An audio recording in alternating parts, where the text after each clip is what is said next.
सो hi everybody. आज मैं अपनी मालदीव्स की पूरी आइटनरी बताने वाली हूँ, कैसे हम गए थे, क्या हमने किया। फ़र्स्ट ऑफ़ ऑल वृंदा ने तो वहाँ इतना ज़्यादा इन्जॉय किया था ना कि वृंदा का आज तक आप पूछोगे कि सबसे फेवरेट कौन सी जगह है तो शी विल डेफिनेटली आस्क कि मम्मा let's go Maldives, let's go Maldives. Maldives तो उसका फेवरेट हो गया। फिर जैसे ही हम वहाँ पहुँचने वाले थे ना मालदीव्स, तो छोटे छोटे से प्यारे से ना ये आइलैंड्स दिखने शुरू हो गए और इतने क्यूट लग रहे थे। आई थिंक ताज प्रॉपर्टी थी जो आपको दिख रही है, और इतना अमेजिंग था ना, अमेजिंग था literally. Once in a wild experience है जो सबको डेफिनेटली लाइफ में लेना चाहिए। ये हमारी गोवा की बीच, ये सब डेफिनेटली आपको सब कुछ भूल जाएगा अगर आप एक बार मालदीव देख लोगे, क्योंकि the water is so clear, so green. आप लोग देख रहे हो कितना कितना। और सीरियसली बच्चों के लिए भी इन्होंने ना बहुत सारी एक्टिविटीज़, हर मतलब ये मैंने नहीं सुना किसी वीडियो में किसी ने अच्छे से बताया हो कि मालदीव में ना हर आइलैंड में ना, मतलब एक आइलैंड में एक ही रिजॉर्ट है। लाइक पूरे आइलैंड में किसी एक की ही प्रॉपर्टी रहती है, पूरी पूरी की पूरी। तो ये मतलब फुल रिजॉर्ट जो था, I don't know square meets में, बट बहुत ज़्यादा बड़ा था, बहुत बड़ा था कि आप पूरा कवर नहीं कर सकते एक दिन में, लाइक बेयर फुट चलते चलते। तो ये इनके आगे स्कूबा डाइविंग थी, ब्रेकफास्ट वाला एरिया था, बहुत से आपको फूड सारी रेसिपीज़ तो आपको पता है सी फूड मिलेगा बहुत ज़्यादा। And I am a vegetarian, तो फ्रूट से ही काम चलाना पड़ता था मुझे मैक्सिमम टाइम्स में। तो ये हमने सैंड पहले जो बीच रिजॉर्ट था, हमने कुछ दिन बीच रिजॉर्ट लिया था और सम डेज़ के लिए वाटर विला जो लिया था। तो हमें अप्रॉक्स मतलब इंडियन करेंसी के हिसाब से बीच वाला जो रिजॉर्ट था 25,000 का पड़ा था। एंड वाटर विला जो थे वो बहुत एक्सपेंसिव थे, वो 35,000 था पर नाइट में। तो जो कि मालदीव के हिसाब से कम है, क्योंकि मालदीव में अब खासकर वाटर विलास के रेट्स बहुत ही ज़्यादा हाई हैं। तो आखिरी तो हर टाइम मम्मा लेट्स को स्विमिंग पूल, लेट्स को स्विमिंग पूल, बस ये करती रहती थी। सो इसके पापा के साथ ही इसने ज़्यादातर टाइम जो है स्विमिंग पूल में निकाला। और ये देख रहे हो आप लोग, व्यू कितना ज़्यादा अमेजिंग था। और मैं तो एक्सपेक्टिंग थी उस टाइम पे, मतलब इतना चलना पड़ता था कभी कभी, तो मैं इतनी एक्सर्शन हो जाती थी मुझे कि मैं बोलती बस अब मैं नहीं चल सकती। और लाइक अलग अलग रेस्टोरेंट्स थे, अगर आपको इटालियन खाना है तो आपको इटालियन में रेस्टोरेंट में बुकिंग करानी है, अगर आपको इंडियन खाना है तो इंडियन रेस्टोरेंट में बुकिंग करानी है। तो हर चीज़ के लिए आपको बुकिंग करानी पड़ती थी पहले, क्योंकि बहुत ज़्यादा रश होता था, ऐसे बुकिंग के बिना आपको टेबल नहीं मिलता। सो इनका जो बैक एंड में दिख रहा है आपको, ये था कि पूरा ब्रेकफास्ट का बुफे एरिया बहुत अच्छा सा। तो ये आपके बीच रिजॉर्ट्स थे, जो भी हम बीच के सामने ही खेल रहे हैं अभी, क्योंकि स्टार्टिंग में हमारा 2-3 डेज़ बीच के रिजॉर्ट पे ही था, तो वहाँ पे ही हम थे। शाम को आपको हर क्लब्स वहाँ पे थे ये सब। और वहाँ पे एक अलग से आइलैंड भी था, मतलब आइलैंड के अंदर ही एक सेपरेट रिजॉर्ट्स पूरा आप कह लो, वो रोमांटिक आइलैंड, उसका नाम रोमांटिक आइलैंड ही था, कुछ रोमांसिक अलोविली हमारे रिजॉर्ट का यही नाम था, अभी आपको दिख जाएगा आगे। तो वो वहाँ पे सिर्फ ना कपल्स जा सकते थे, वहाँ पे किड्स के साथ में एंट्री नहीं थी। तो किड्स को ना आप आराम से वहाँ पे एक प्ले एरिया भी था, जहाँ पे किड्स को बहुत ज़्यादा एक्टिविटीज़ करते थे। लाइक उनको फुल डे का मेन्यू होता था कि इस टाइम पे मूवी दिखाने, इस टाइम पे आपको शेल्स कलर करनी है, इस टाइम पे this that, so many options. तो वहाँ बच्चे को छोड़ के आप आराम से जा सकते हो।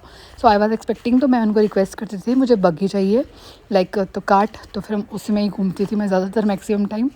तो मैं यहाँ से स्पेशली अपनी ड्रेसेस भी लेके गई थी कि फ़ोटोशूट भी कराऊंगी, जो कि मैंने ट्राई भी किया वहाँ पे। बट अभी आप लोग आगे दिखेगा उसमें क्या हुआ था, क्योंकि जब खुद मैं लेने लगी मैं बिल्कुल तैयार व्यार हुई, और जैसे ही मैं गई, आपको पता है कि आइलैंड्स में एकदम से वेदर जो है फ्लक्चुएट हो जाता है, मतलब चेंज हो गया एकदम से, और उसी टाइम अचानक से बारिश होने लग पड़ी। और मैं इतनी ज़्यादा तैयार हुई थी, मैंने लगा यार ये क्या हो गया। फिर उसके बाद ना मैंने कुणाल को बोला प्लीज़ यार हम ना यहाँ पे अभी आप फोटोग्राफर ना हायर कर सकते हो, मतलब वहाँ पर उन्होंने हर ऑप्शन रखी है, लाइक दे नो, मतलब दिस इज़ द बिज़नेस ना, तो दे नो कि आपको ऐसी ज़रूरत पड़ेगी। तो वो फिर हमें ज़रूरत पड़ी, तो फिर हमने वहाँ से वो लिया। तो जो कि फ़ोटोग्राफ्स की भी वहाँ पे कॉस्ट थी, अगर आपको 15 फ़ोटोज़ चाहिए तो आई थिंक दे चार्ज अस 10-15,000 कुछ ऐसा ही था, मतलब पर फोटोग्राफ आप लगा लो 10,000 या 1,000 का पड़ा होगा। But totally guys worth it था। जब मैंने बाद में फ़ोटोज़ देखी ना, जब मैंने बाद में चढ़ाई ना, तो वो मतलब it's a boy it's a girl, मैंने दोनों बना के रखी थी फ़ोटो का वो। तो मैंने सबको बोला था मेरे कज़न्स को, फ्रेंड्स को, जब बेबी होगा तो उसके बाद आप लोग यही चढ़ाना। तो फिर यही चढ़ाई थी। तो हमने एक दिन इटालियन में रेस्टोरेंट में बुकिंग कराई, इटालियन खाया हम लोगों ने, और वृंदा ने तो फुल इन्जॉय किया। वो तो अभी तक मुझे बोलती मम्मा एक बार let's go one time Maldives again please. फिर बोलती बेबी जब बड़ा होगा। फिर मैं स्पेशली स्पा कराने गई, और ये देख रहे हो आप स्पा का एरिया, ये बहुत प्रिटी था। मैं तो इतना मतलब मेरा मन करता काश ये हट्स होती यहाँ पे रहने के लिए, रिजॉर्ट छोटा होता, कितना प्यारा कितना क्यूट है।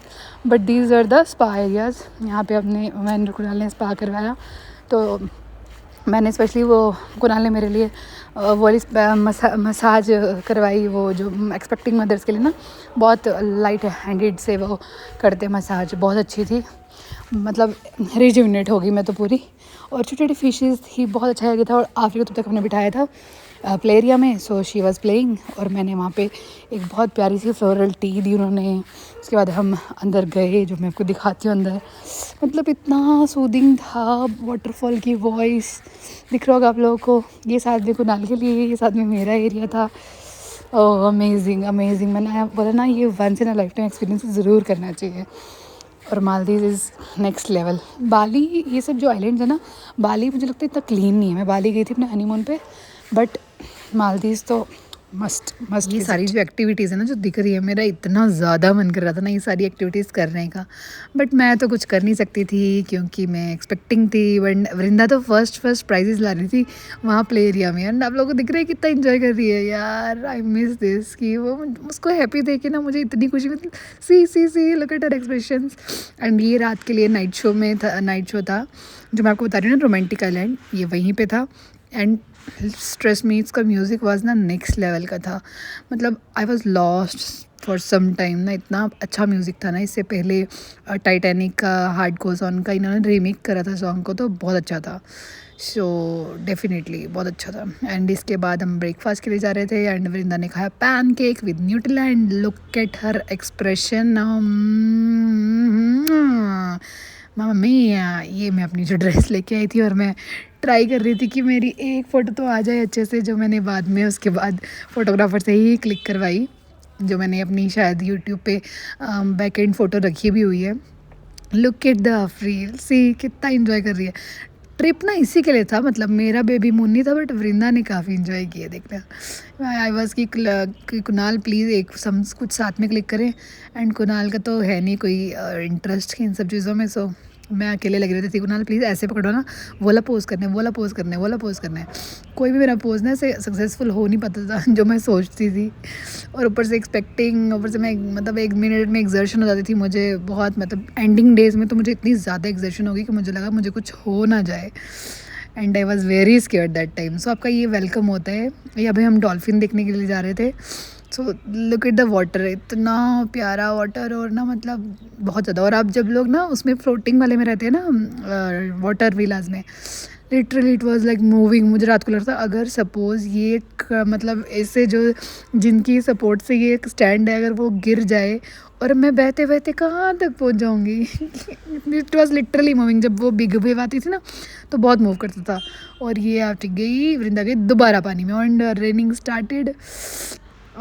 Amazing experience. ये वाटर व्हील है, look at the view guys, very pretty. और ये यहाँ पर रुक गई कि मैं जंप करूँ, डीप तो नहीं होगा, एंड मैं एक्सपेक्टिंग थी, वरना मैंने डेफिनेटली जंप करना था ऊपर से वहाँ सी के बीच में, बिकॉज इतना भी डीप नहीं था, बट इतना था कि अगर आप पूरे स्टैंड खड़े होते हो तो पूरा पानी ऊपर तक आता है। तो लाइक आई एम 5'4", तो मेरे तो पूरे मतलब लाइक शोल्डर से चेस्ट तक था ही था पानी। सो डेफिनेटली आप पहले कुछ स्विमिंग आनी चाहिए तभी जाना, वरना होल्ड करके आप लोग जा सकते हो, ऐसा कुछ नहीं है। वहाँ पे स्टेयर्स जो है, देखो आपको दिख रहा है ना ये पिलर्स जो स्पोर्ट से खड़ा है। अभी मैं नीचे गई हूँ स्टेयर्स से।